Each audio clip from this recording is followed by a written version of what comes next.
नमस्कार दोस्तों, आशा करता हूँ कि आप सब लोग बेहतर होंगे। दोस्तों एमपीजी के स्पेशल क्वेश्चन सीरीज का आज का हमारा ये तीसरा लेक्चर है, जिसमें हम अगले 25 क्वेश्चंस पर डिस्कस करने वाले हैं।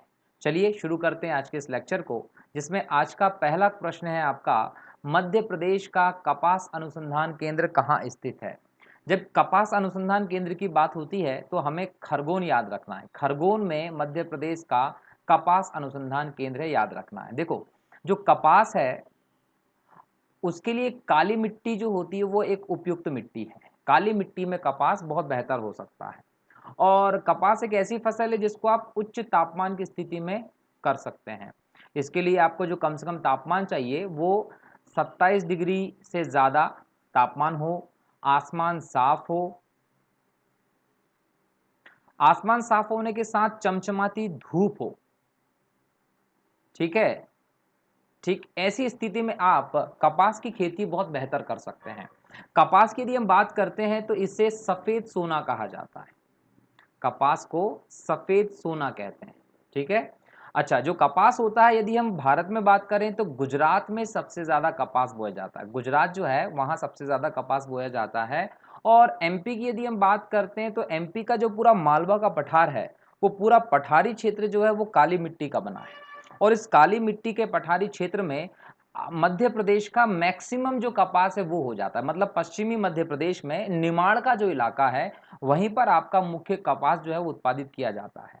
और अगर हम महाराष्ट्र की बात करें तो महाराष्ट्र भी काली मिट्टी का क्षेत्र है, तो यहाँ पर भी विशेष रूप से कपास का उत्पादन किया जाता है। दोस्तों यदि हम कपास के वो वृक्ष की बात करें तो एक झाड़ी नुमा वृक्ष होता है। जो कपास का वृक्ष होता है ये एक झाड़ीनुमा वृक्ष होता है। और ये याद रखना है कि ये जो वृक्ष होता है ये मालवेसी प्रजाति का होता है। मालवेसी परिवार का एक वृक्ष है कपास का वृक्ष, झाड़ीनुमा वृक्ष होता है कपास का, ये याद रखना है। ठीक है। अच्छा, अगर हम मध्य प्रदेश के कपास अनुसंधान केंद्र की बात कर रहे हैं तो खरगोन है, लेकिन अगर पूरे भारत के कपास अनुसंधान केंद्र की बात करेंगे तो याद रखना है नागपुर। नागपुर महाराष्ट्र में भारत का कपास अनुसंधान केंद्र है, ये ध्यान रखना है आप लोगों को। ठीक है। चलिए, तो ये कपास के बारे में महत्वपूर्ण जानकारी थी जो आप लोगों को ध्यान रखना चाहिए। एक बात और इसके बारे में याद रखें कि कपास जो है इसके बारे में ऋग्वेद में वर्णन किया गया है। इसका मतलब ये है कि हम प्राचीन काल से कपास जो है वो हमारे देश में हमारी संस्कृति का हिस्सा रहा है। और जहां तक हम इसकी खोज की बात करते हैं तो सबसे पहले सिंधु घाटी सभ्यता के लोगों ने सबसे पहले विश्व में कपास की खेती का प्रारंभ किया था। मतलब कि सिंधु घाटी सभ्यता की देन है विश्व में कपास की खेती। ठीक है। तो कहीं ना कहीं हमारे देश में हम बात करें तो बहुत बड़े लेवल पर कपास का उत्पादन होता है, ये याद रखना है। ठीक है। अगले प्रश्न की बात करें तो अगला प्रश्न है आपका, मध्य प्रदेश में हीरे की खोज हेतु अधिकृत कंपनी इनमें से कौन सी नहीं है? रिलायंस इंडस्ट्रीज की यदि हम बात करते हैं तो वो हमारे देश में, हमारे मध्य प्रदेश में हीरे की खोज के लिए अधिकृत कंपनी नहीं है। जो तीनों शेष कंपनियां हैं ये हीरों की खोज के लिए बिल्कुल अधिकृत कंपनियां हैं। जिसमें से यदि हम बात करें तो रिलायंस इंडस्ट्रीज नहीं है। यहां एक बात आपको समझना है कि रियो टिंटो, ये जो रियो टिंटो कंपनी है इसका मुख्यालय लंदन में है। आपका उत्तर तो ए है, रिलायंस। लेकिन हम यहां पर बात करेंगे रियो टिंटो के बारे में। रियो टिंटो जो कंपनी है इसका मुख्यालय लंदन में है और ये बेसिकली ये कंपनी दक्षिण अफ्रीका की है। ये कंपनी कहां की है? दक्षिण अफ्रीका की कंपनी है। दक्षिण अफ्रीका की कंपनी रियो टिंटो जो है ये इसलिए मैं आप लोगों को बता रहा हूं क्योंकि हाल ही में आप लोग देख रहे हैं कि छतरपुर जो है हमारा, यहां पर बक्सवाहा जो क्षेत्र है, यहां बंदर खदान है हीरे की। कौन सी खदान है? बंदर खदान। इस बंदर खदान में लगभग 3.5 करोड़ कैरेट हीरे के भंडार का अनुमान है। और ये जो इतना बड़ा हीरे का भंडार है इसको खोजने के लिए सबसे पहले रियो टिंटो जो कंपनी है इसको टेंडर अलॉट करने की बात चल रही थी। लेकिन मध्य प्रदेश सरकार ने कुछ शर्तें रखी। वो शर्तें क्या थी कि जैसे आप इन हीरों का जो पॉलिशिंग करेंगे, इनकी क्लियरिंग जो करेंगे वो आपको मध्य प्रदेश में करना पड़ेगी। दूसरा बोला कि आप इन हीरों को यहां से निर्यात नहीं कर सकते। इन सब शर्तों के चलते इस रियो टिंटो कंपनी ने अपने हाथ पीछे खींच लिए। ठीक है। अच्छा, यहां पर एक बात और याद रखें, जब आप हीरे की बात करते हैं तो मंझगवा की खदानों को नहीं भूलना है। मंझगांवा की जो खदानें ये और हिनोता की खदानें, ये पन्ना क्षेत्र में है। कहां पर है? ये पन्ना क्षेत्र में है हीरे की खदानें। और मध्य प्रदेश जो है वो हमारे देश का सबसे बड़ा हीरा उत्पादक क्षेत्र है, सबसे बड़ा प्रदेश है हमारे देश में। मध्य प्रदेश में हीरे का उत्पादन होता है और पन्ना जो है वो एकमात्र जिला है जहां पर अभी तक हीरे का उत्पादन इतने बड़े पैमाने पर चल रहा था। लेकिन छतरपुर के इस क्षेत्र में, इस क्षेत्र के मिलने के बाद कहीं ना कहीं हमारे सामने एक चुनौती है कि इन फॉरेस्ट को कैसे बर्बाद होने से रोका जा सके। ठीक है दोस्तों, तो ये सारे फैक्ट याद रखेंगे कि रिलायंस इंडस्ट्रीज वो कंपनी है जिसको इस क्षेत्र में हीरे की खोज हेतु अधिकृत नहीं किया गया है। रियो टीटो कंपनी पहले इसमें आगे आई थी, परंतु अब जो है वो बिरला ग्रुप जो है वो इस क्षेत्र में काम कर रहा है। ठीक है, चलिए अगला प्रश्न जो आपका है वो है मध्य प्रदेश का कौन सा शहर सिंधु गंगा के मैदानों में है? सिंधु गंगा के मैदान मतलब सिंधु नदी और गंगा नदी तंत्र, ये सारी नदियां बहती हैं। गंगा नदी हमारे मध्यवर्ती इलाकों में बहती हुई आती है। इसके द्वारा जो जलोढ़ मिट्टी अवसाद लेकर आई, उसके जमाव से मध्यवर्ती मैदान का निर्माण हुआ। और इस मध्यवर्ती मैदान में कौन कौन से क्षेत्र शामिल है यदि उसकी बात करें तो इसमें मध्य भारत का जो पठार है, जो मध्य प्रदेश का उत्तरी भाग है, उसका कुछ हिस्सा इसमें आता है। और ग्वालियर जो है वो इसी पठार का हिस्सा है। इसका मतलब ग्वालियर जो है वो इस मैदान के पार्ट में शामिल हिस्सा है। ठीक है दोस्तों, अगले प्रश्न की बात करें, प्रश्न नंबर 4। प्रश्न नंबर 4 क्या कहता है? शहडोल जिला किस पठार के अंतर्गत आता है? तो याद रखो, शहडोल पूरब में स्थित है। और पूरब में कौन सा पठार है? बघेलखंड का पठार। मतलब शहडोल जिला बघेलखंड के पठार का हिस्सा है। थोड़ा सा बात बघेलखंड की पठार की कर लें तो बघेलखंड का पठार भारत का, मध्य प्रदेश का पूर्वी पठार है। बघेलखंड का पठार मध्य प्रदेश का पूर्वी पठार है और लगभग 7% भाग घेरता है मध्य प्रदेश का। मध्य प्रदेश का सबसे छोटा भौगोलिक क्षेत्र है आपका बघेलखंड का पठार, जो ऊबड़ खाबड़ प्रदेश है, जहां घास भूमि जो होती है वो बेहतर हुई है। यहां पर 4 पैर वाले जो जानवर होते हैं, चौपाया, वो यहां पर ज्यादा मिलते हैं। बरोबर। इसके अलावा एक और बात याद रखना है, इस प्रदेश में हम बात करें तो लाल मिट्टी का प्रदेश है। लाल मिट्टी का प्रदेश है तो यहां पर चावल का उत्पादन महत्वपूर्ण रूप से देखा जाता है। तो ये याद रखना है। बघेलखंड के पठार को लेकर कुछ इंपॉर्टेंट बातें मैंने आप लोगों से शेयर की है।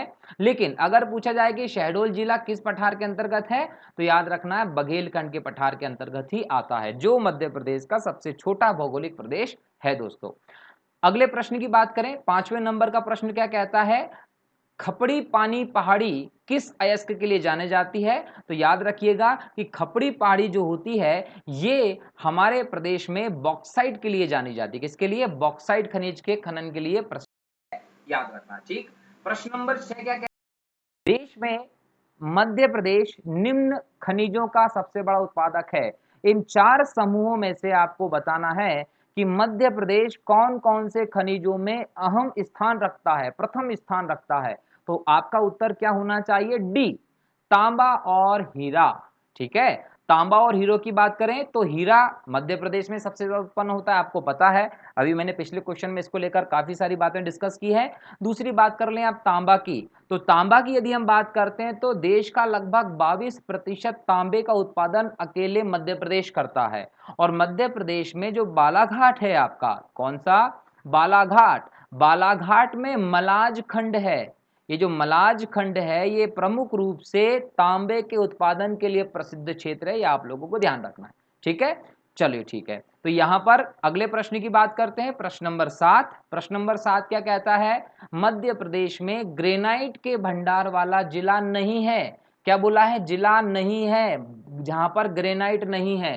तो याद रखना है, पन्ना में ग्रेनाइट होता है, छतरपुर में भी ग्रेनाइट होता है और टीकमगढ़ में भी ग्रेनाइट होता है। इस पूरे बेल्ट में ग्रेनाइट है, लेकिन शहडोल वाला जो बेल्ट है यहाँ पर ग्रेनाइट नहीं है। यहाँ पर जीवाश्म वाली चट्टानें हैं, यहाँ पर आपको जो कोयला होता है उसकी मात्रा मिलती है। शहडोल जो है वो इसमें शामिल नहीं है। ठीक है, अगला प्रश्न है प्रश्न नंबर 8। प्रश्न नंबर 8 बहुत ही अच्छा प्रश्न है।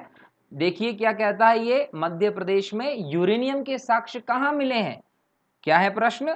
मध्य प्रदेश में यूरेनियम के साक्ष्य कहां मिले हैं? आपका उत्तर है शहडोल। लेकिन यहां यूरेनियम के बारे में जानना थोड़ा चाहिए। जैसे कि यूरेनियम जो है इसकी सबसे पहली बार खोज की गई थी 1789 में। यूरेनियम विश्व में सबसे पहली बार खोजा गया था 1789 में, और खोजने वाले व्यक्ति का नाम था क्लाप्रोट। ये व्यक्ति था जिसने यूरेनियम को सबसे पहले खोजा था। और इसका जो नाम है यूरेनियम, ये यूरेनस जो ग्रह है उसको लेकर रखा गया था। यूरेनस आप सभी जानते हैं, यूरेनस एक ग्रह है, तो उस ग्रह के नाम पर इसका नाम रखा गया था यूरेनियम। और जो यूरेनियम होता है ये एक रेडियो एक्टिव खनिज है। रेडियो एक्टिव खनिज है, न्यूक्लियर एनर्जी में ये काम में आता है। क्या? आपका यूरेनियम। ठीक है। और यूरेनियम की अगर हम वैश्विक स्तर पर उत्पादन की क्षमता की बात करते हैं तो कजाकिस्तान का नाम नहीं भूलना है। कजाकिस्तान एक ऐसा देश है जहां विश्व में सबसे ज्यादा यूरेनियम का उत्पादन होता है। कहां? कजाकिस्तान का नाम याद रखेंगे। और यूरेनियम की एक और विशेषता होती है कि यूरेनियम एक ऐसा खनिज है जो सबसे सक्रिय है। सक्रिय होने का मतलब क्या है कि जब यह अपनी पूर्ण अवस्था में आ जाता है तो वायु में स्वतः ही जलने लगता है। ये इस प्रकार का खनिज है, इसको हम बोलते हैं एक सक्रिय खनिज। जो मध्य प्रदेश में कहां इसके कई साक्ष्य मिले हैं? शहडोल में होने का प्रमाण मिला है। ठीक है। चलिए अगले प्रश्न की बात करें तो अगला प्रश्न है प्रश्न नंबर 9। प्रश्न नंबर 9 कहता है कि ग्रेफाइट का उत्पादन निम्न में से कहां किया जाता है? कहां किया जाता है? तो याद रखिएगा, जब ग्रेफाइट का प्रश्न आता है तो आपको बताना होगा बैतूल। बैतूल में ग्रेफाइट सबसे ज्यादा होता है मध्य प्रदेश में। ग्रेफाइट के बारे में अगर जाने तो ग्रेफाइट जो है वो ग्रेफा शब्द से मिलकर बना हुआ है। किससे? ग्रेफा शब्द से मिलकर बना हुआ है। ग्रेफा शब्द का मतलब क्या होता है? इसका मतलब होता है मैं लिखता हूं। क्या है शब्द? ग्रेफा। और ग्रेफा शब्द जो है ये ग्रीक भाषा का शब्द है। कौन सी? ग्रीक शब्द है ग्रेफा। इससे बना है ग्रेफाइट। और ग्रेफा का मतलब होता है मैं लिखता हूं। मतलब कि इस समय ग्रेफाइट से निशान बनाने के काम किए जाते थे कागज पे, और यहीं से आइडिया आ गया और ग्रेफाइट से पेंसिल बनाई जाती है। क्या बनाया जाता है? ग्रेफाइट से पेंसिल बनाई जाती है। और एक बात और ध्यान रखेंगे, ग्रेफाइट जो एक अधातु है और ये एक बहुत ही मुलायम अधातु है, और ये विद्युत की चालक होती है, ये भी याद रखना है। और ये शुद्धतम कार्बन का रूप होता है ग्रेफाइट, इसीलिए इससे कहीं ना कहीं पेंसिल जैसी चीजें बनाई जाती है। ठीक है। तो ये भी प्रश्न याद रखिएगा। अगर इस प्रश्न से मिली जुली कोई बात आ जाती है जो मैंने आपको बताई है तो निसंदेह आप एग्जाम में इन चीजों को पुट कर सकते हैं, आपका उत्तर सही कर सकते हैं। चलिए प्रश्न नंबर अगले की बात करते हैं। प्रश्न नंबर 10। आपका प्रश्न नंबर 10 बहुत ही आसान है। कौन सा खनिज बुल्फ्रॉम के नाम से रूप में पाया जाता है? कौन सा खनिज बुल्फ्रॉम के रूप में पाया जाता है? तो इसका उत्तर आपका होता है टंगस्टन। टंगस्टन एक इंपॉर्टेंट धातु है। टंगस्टन जो होता है इसका इंपॉर्टेंस क्या है आप इस बात से समझ सकते हैं कि एक बात तो ये कि ये धूमिल प्रकार की, मतलब बोल सकते हैं धूल के रंग की श्वेत जैसी एक धातु होती है। ठीक है। धूमित श्वेत रंग जैसी धातु होती है। ठीक है। और दूसरी बात होती है कि दूसरी धातु में इसको मिलाकर उसकी कठोरता को बढ़ाया जाता है। मतलब कि अगर आप किसी धातु में टंगस्टन को मिलाकर कोई मिश्र धातु बनाते हैं तो उसकी कठोरता में वृद्धि हो जाती है। दूसरी बात है कि टंगस्टन जो होता है वो होशंगाबाद में हमारे यहाँ पर बहुत मिलता है।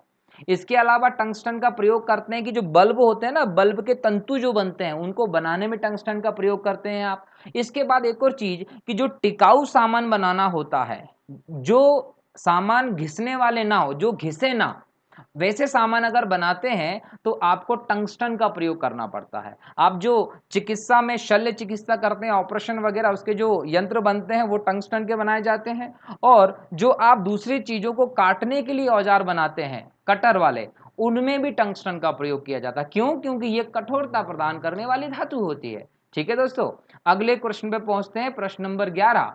प्रश्न नंबर 11 कहता है कि प्रदेश में गेरू की प्राप्ति का स्रोत क्या है? तो सतना लगाएंगे। गेरू कहां मिलता है प्रदेश में? सतना में आपको गेरू की उपलब्धि होती है।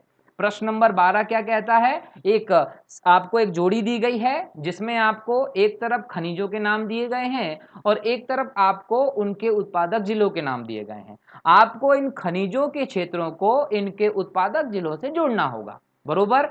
जब हम इनके खनिजों के जिलों के इनके उत्पादक क्षेत्रों से जोड़ेंगे खनिजों को, तो हमें उसके हिसाब से इसकी एबीसीडी वाले ऑप्शन को भरना होगा। ओके, चलिए इसको जोड़ते हैं। यदि हम बात करें अभ्रक कहाँ होता है मध्य प्रदेश में, तो हमको बताना होगा अभ्रक बालाघाट में होता है। मतलब ए के साथ किसकी जोड़ी बनेगी, एक की जोड़ी बनेगी, ठीक है। फिर पूछेंगे कोरंडम कहाँ होता है मध्य प्रदेश में, तो हमको बताना है कोरंडम सीधी में होता है, तो ये बी के साथ बन गई सेकंड की जोड़ी। फिर बोलेंगे कि जो एंडेलुसाइट होता है वो कहाँ मिलता है, तो चांदनगर में मिलता है, तो सी के साथ 3 की जोड़ी बन गई। और टिन कहाँ मिलता है मध्य प्रदेश में, तो बैतूल में मिलता है, तो डी के साथ 4 की जोड़ी बन गई। तो देखो ए के साथ 1, बी के साथ 2, सी के साथ 3 और डी के साथ 4, मतलब ऑप्शन नंबर ए जो है वो आपका सही उत्तर होगा। तो 12वें प्रश्न का उत्तर है ए, ठीक है, जिसमें आपको ये याद रख लेना है। अगर एग्जाम में कोई क्वेश्चन आता है तो पर्टिकुलर अभ्रक के बारे में पूछेगा तो बालाघाट बता देंगे, ऐसे ही आप इस पर्टिकुलर ऑप्शन के साथ इन चारों को याद कर लीजिए, नोट डाउन कर लीजिए, ताकि एग्जाम में यदि क्वेश्चन आ जाता है तो आप इसको बेहतर तरीके से पुट कर सकते हैं। ओके, चलिए प्रश्न नंबर 13 की बात करते हैं। प्रश्न नंबर 13 कहता है मध्य प्रदेश के किस जिले में शीशे के भंडार होते हैं। एक आपको एडिशनल जानकारी रखना है कि जो शीशा होता है वो अगर हम भारत में बात करते हैं तो राजस्थान का नाम याद रखेंगे। कहाँ, राजस्थान में मिलता है भारत की यदि बात करते हैं तो। लेकिन मध्य प्रदेश में जब शीशे के भंडार की बात करेंगे तो दतिया याद रखेंगे, दतिया में शीशा मध्य प्रदेश में काफी मात्रा में मिलता है। ओके, प्रश्न नंबर 14 कहता है मध्य प्रदेश में मैग्नीज निम्न में से किन जिलों में पाया जाता है। यहां पर बात हो रही है मैग्नीज की, और मैग्नीज मध्य प्रदेश में कहां पाया जाता है, तो बालाघाट और छिंदवाड़ा। बालाघाट और छिंदवाड़ा दोनों मध्य प्रदेश के ऐसे जिले हैं जहां पर पर्याप्त मात्रा में मैग्नीज पाया जाता है। तो उसे एक बात याद रखना है कि मैग्नीज को लेकर 2 पॉइंट में आपको एक्स्ट्रा बताऊंगा कि मैग्नीज जो होता है वो लोहा इस्पात उद्योग में यूज होता है। सबसे बड़ी बात क्या है कि मैग्नीज जो है वो लोहा इस्पात उद्योग में यूज होता है। दूसरी बात कि मानव शरीर में भी कुछ मात्रा में आपको मैग्नीज मिलता है। मानव शरीर में जो मैग्नीज होता है वो बहुत इंपॉर्टेंट रोल प्ले करता है, क्योंकि ये हमारे शरीर में एंटीऑक्सीडेंट जो होते हैं, एंटीऑक्सीडेंट बनाने का काम करता है, ठीक है। और साथ ही साथ हमारी हड्डियों को जब हम मजबूती देने की बात करेंगे तो मैग्नीज हमारी हड्डियों को मजबूती देने के लिए भी इंपॉर्टेंट होता है। जिस किसी में भी मैग्नीज की कमी होती है तो डॉक्टर्स को मैग्नीज की उस लेवल को बनाए रखने के लिए टैबलेट्स देते हैं। तो प्रश्न नंबर 14 क्या है, मैग्नीज कहाँ मिलता है, बालाघाट और छिंदवाड़ा में मैग्नीज पर्याप्त मात्रा में अवेलेबल है। नेक्स्ट है क्वेश्चन नंबर 15। क्वेश्चन नंबर 15 है बिखरे मोती किसकी रचना है। बिखरे मोती किसकी रचना है, तो सुभद्रा कुमारी चौहान। बिखरे मोती सुभद्रा कुमारी चौहान की रचना है, याद रखना है आप लोगों को। कुछ बातें सुभद्रा कुमारी चौहान के बारे में देख लेते हैं। सुभद्रा कुमारी चौहान जो है इनका जन्म होता है 1904 में इलाहाबाद यूपी में। कहां पर होता है इनका जन्म, इलाहाबाद यूपी में इनका जन्म होता है 1904 में, ठीक है। और इनकी मृत्यु होती है 1948 में मध्य प्रदेश में। मध्य प्रदेश में कहां दोस्तों, सिवनी में इनकी मृत्यु होती है 1948 में, ठीक है। जब हम सुभद्रा कुमारी चौहान की बात करते हैं तो ये स्वतंत्रता संघर्ष के दौर में इंपॉर्टेंट भूमिका निभाई थी इन्होंने। कई बार ये जेल भी गई थी और इन्होंने अपनी कविताओं के माध्यम से जागृति लाने की कोशिश की थी। तो याद रखें कि ये राष्ट्रीय चेतना, इनके बारे में क्या बोलेंगे, राष्ट्रीय चेतना की कहीं ना कहीं इन्होंने कवि बनी थी, ये कवित्री बनी थी, ठीक है। इनकी जो प्रथम कहानियों का संग्रह था वो बिखरे मोती था। बिखरे मोती जो है इनकी प्रथम कहानियों का संग्रह था। वहीं उन्मादिनी, याद रखेंगे उन्मादिनी जो है ये दूसरा शीर्षक था इनके कहानियों के संग्रह का, ये याद रखना। ओके, इसके अलावा इनको प्रसिद्धि किससे मिली थी, तो झांसी की रानी कविता इन्होंने जो लिखी थी, झांसी की रानी कविता के माध्यम से इन्हें एक प्रकार से देखा जाए तो प्रसिद्धि मिली थी। तो यूपी में पैदा हुई और इन्होंने सिवनी में इनकी डेथ हुई थी, ये याद रखना है, और इलाहाबाद इनका जन्म स्थल था, ये भी याद रखना है। राष्ट्रीय चेतना की कवित्री थी। बिखरे मोती शीर्षक के साथ इन्होंने अपना पहला कहानियों का संग्रह दिया था और उन्मादिनी शीर्षक के साथ दूसरा कहानियों का संग्रह दिया था।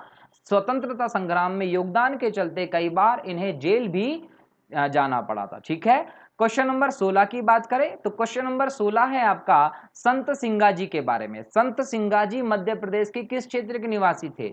बिल्कुल, जो लोग निमाड़ क्षेत्र से संबंधित होंगे वो डेफिनेटली इसका उत्तर सही लगा रहे होंगे कि संत सिंगाजी जो है वो निमाड़ क्षेत्र से संबंधित थे। याद रखें दोस्तों, 16वीं 17वीं शताब्दी में, 16वीं या 17वीं शताब्दी में संत सिंगाजी एक संत के रूप में इस क्षेत्र में थे। याद रखना है कि संत सिंगाजी का जन्म हुआ था बड़वानी में। कहाँ हुआ था? बड़वानी में, बड़वानी के खजूरी में। याद रखना है कहाँ? खजूरी में इनका जन्म हुआ था। और संत सिंगाजी जो हैं वो पशु रक्षक देव के रूप में पूजे गए थे। संत सिंगाजी किसके रूप में? पशु रक्षक देव के रूप में इनको पूजा गया है, संत सिंगाजी दी को, जिनका हर साल मेला भी लगता है। ठीक है, अच्छा याद रखेंगे कि संत सिंगाजी जो हैं ये जो इनका जो गांव है, सिंगाजी गांव जो है इनके नाम पर, वो कहाँ है? तो याद रखेंगे खंडवा जिले के हरसूद तहसील जो है वहां पर सिंगाजी गांव है। ठीक है, यहां पर हर साल क्या होता है? मेला भी लगता है सिंगाजी का, ये भी आप लोगों को ध्यान रखना है। ओके, चलिए प्रश्न नंबर 17 की बात करें। आपका प्रश्न नंबर 17 कहता है प्रदेश की प्रमुख योजनाएं और उनके प्रारंभिक वर्ष में कौन सी असंगत योजना है? मतलब एक तरफ योजना का नाम दिया है और एक तरफ उसके प्रारंभ के वर्ष का नाम दिया। इन दोनों में से कौन सा असंगत है आपको वो बताना है। तो रुक जाना नहीं योजना दोस्तों बहुत इंपॉर्टेंट योजना देखी गई है जो 2016 से प्रारंभ हुई थी। रुक जाना नहीं जो योजना है वो 10वीं और 12वीं के उन छात्रों के लिए है जो फेल हो जाते हैं, उनको दोबारा से पास होने का मौका देने के लिए माननीय मुख्यमंत्री शिवराज सिंह चौहान जी के द्वारा 2016 में इस योजना का प्रारंभ किया गया था। दूसरी योजना है तेजस्विनी ग्रामीण महिला सशक्तिकरण परियोजना। ये जो महिला सशक्तिकरण परियोजना है इसका उद्देश्य था महिलाओं को इस काबिल बनाना कि वो अपने आर्थिक, सामाजिक, राजनीतिक जो भी अधिकार होते हैं उनके प्रति सजग रहें और उनको जो अवसर मिले हैं उन अवसरों का वो भरपूर फायदा उठा सकें। इस लेवल पर उनको सशक्त बनाने के लिए योजना शुरू की गई थी। और दोस्तों एक बात और याद रखना कि ये जो योजना शुरू की गई थी ना, इस योजना का शुरू करने का साल था 2007। कब शुरू की गई थी ये योजना? 2007, 6 जिलों में शुरू की गई थी। इसका मतलब ये कि ये जो 2008 इसका जो है ये मिलान गलत है। आपका उत्तर हो जाएगा बी। कौन सा उत्तर हो जाएगा? बी। 2007 में आई थी यह योजना जबकि यहां पर 2008 दिया गया। ठीक है, चलिए अगला प्रश्न की बात करते हैं। प्रश्न नंबर 18। प्रश्न नंबर 18 क्या कहता है? मंगल दिवस योजना कब शुरू की गई थी? तो 2007-2008 में मंगल दिवस योजना शुरू की गई थी मध्य प्रदेश में। इसका उद्देश्य क्या था? इसका उद्देश्य था कि मातृत्व मृत्यु दर में कमी लाना है। काय में कमी लाना है? मातृत्व मृत्यु दर में कमी लाना है। ठीक है, पहला उद्देश्य ये था कमी। दूसरा था कि जो बच्चे होते हैं उनमें पोषण स्तर को सुधारना है, मतलब कुपोषण की समस्या को कम करना है। तीसरा बोला सुरक्षित प्रसव को बढ़ावा देना है, सुरक्षित प्रसव करवाना इसका एक अन्य उद्देश्य था। और तीसरा यह था कि आंगनवाड़ी जो केंद्र होते हैं आपके, कौन से केंद्र? आंगनवाड़ी केंद्र, इन केंद्रों तक बच्चों की उपस्थिति को बढ़ाना भी इस योजना का इंपॉर्टेंट था। कौन सी योजना? मंगल दिवस योजना। ये कब शुरू की गई थी? 2007-2008 में ये योजना शुरू की गई थी। ठीक है, अगला प्रश्न है प्रश्न नंबर 19। प्रश्न नंबर 19 कहता है राज्य में मध्य प्रदेश में मुख्यमंत्री आवास योजना का प्रारंभ कब किया गया था? तो मध्य प्रदेश में मुख्यमंत्री आवास योजना का प्रारंभ किया गया था वर्ष 2007 में। ठीक है, चलिए इसके बाद है प्रश्न नंबर 20। प्रश्न नंबर 20 कहता है जननी सुरक्षा योजना के अंतर्गत शामिल है इनमें से कौन सी चीजें, 4 चीजों में से कौन सी चीज को जननी सुरक्षा योजना में शामिल किया गया? तो याद रखें महिलाओं को संस्थागत प्रसव की सुविधा उपलब्ध करवाई जाए, ये जननी सुरक्षा योजना में शामिल उद्देश्य है। बराबर। अगला प्रश्न है दीनदयाल अंत्योदय उपचार योजना कब शुरू की गई थी? दीनदयाल अंत्योदय उपचार योजना 2004 से शुरू की गई थी। प्रश्न नंबर 12 आपका क्या कहता है, लाडली लक्ष्मी योजना का लाभ किस वर्ष के बाद बच्चों को मिलेगा, मतलब किस वर्ष के बाद जन्म लेने वाली लड़कियों को, बालिकाओं को इस योजना का लाभ मिलेगा। तो याद रखना है 2006, वर्ष 2006 के बाद जिन भी बालिकाओं का जन्म हुआ होगा उनको इस योजना का लाभ मिलेगा। लेकिन ये योजना कब शुरू की गई है, तो याद रखिएगा कि 2 मई 2007 से लाडली लक्ष्मी योजना शुरू की गई थी और लास्ट ईयर पिछले 1 साल तक ये काफ़ी प्रसिद्ध भी रही थी। इसमें कुछ इस प्रकार से पैसे देने की बात होती है कि अलग अलग 6 किस्तों में पैसे देते हैं, जिसमें पहली किस्त जो होती है उसमें प्रारंभ के 5 साल तक, कितने, प्रारंभ के 5 साल तक 6-6 हज़ार रुपये ट्रांसफर किए जाते हैं। कहाँ, लाडली लक्ष्मी निधि में। तो 5 साल तक देंगे तो कितने हजार दे दिए भैया, 30,000 ट्रांसफर कर दिए सरकार ने। दूसरी किस्त में क्या करते हैं, दूसरी किस्त में जब बच्ची 6वीं कक्षा में प्रवेश करती है तो ऐसी परिस्थिति में 2,000 रुपए जमा करवाए जाते हैं अकाउंट में। तीसरी किस्त जो होती है वो होती है 9वीं कक्षा में, जब बच्ची 9वीं कक्षा में प्रवेश करती है तो 4,000 रुपए दिए जाते हैं। और जब बच्ची, चौथी किस्त देते हैं कि जब बच्ची 11वीं कक्षा में आ जाती है तो 6,000 रुपये अकाउंट में जमा करवाए जाते हैं। पांचवी किस्त होती है कि जब बच्ची 12वीं कक्षा में आ जाती है तो फिर पुनः 6,000 रुपये अकाउंट में जमा करवाए जाते हैं।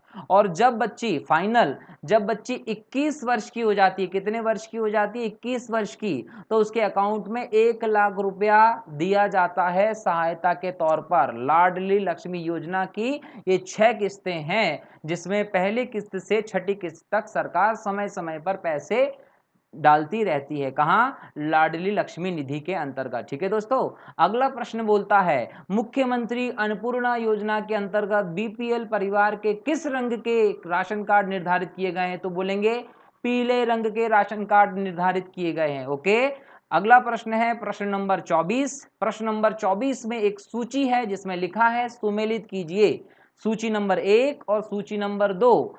सूची नंबर 1 में स्टेडियम के नाम दिए हैं, संस्थाओं के नाम दिए हैं, और सूची नंबर बी में जिलों के नाम दिए हैं। तो यहां पर इनको सूचियों से जोड़ना है। ठीक है दोस्तों, तो इसको हम जोड़ते हैं कि तात्या टोपे इंस्टॉलर कहाँ है, तो भोपाल में। रूप सिंह स्टेडियम कहाँ है, तो ग्वालियर में। उषा राजे स्टेडियम कहाँ है, तो इंदौर में है। और मध्य प्रदेश हॉकी एसोसिएशन कहाँ है, तो जबलपुर में है। तो ए के साथ 1 तो ए के साथ 1, बी के साथ 2 तो बी के साथ 2, सी के साथ 3 तो सी के साथ 3, और डी के साथ 4 तो डी के साथ 4। उत्तर हो गया आपका ए।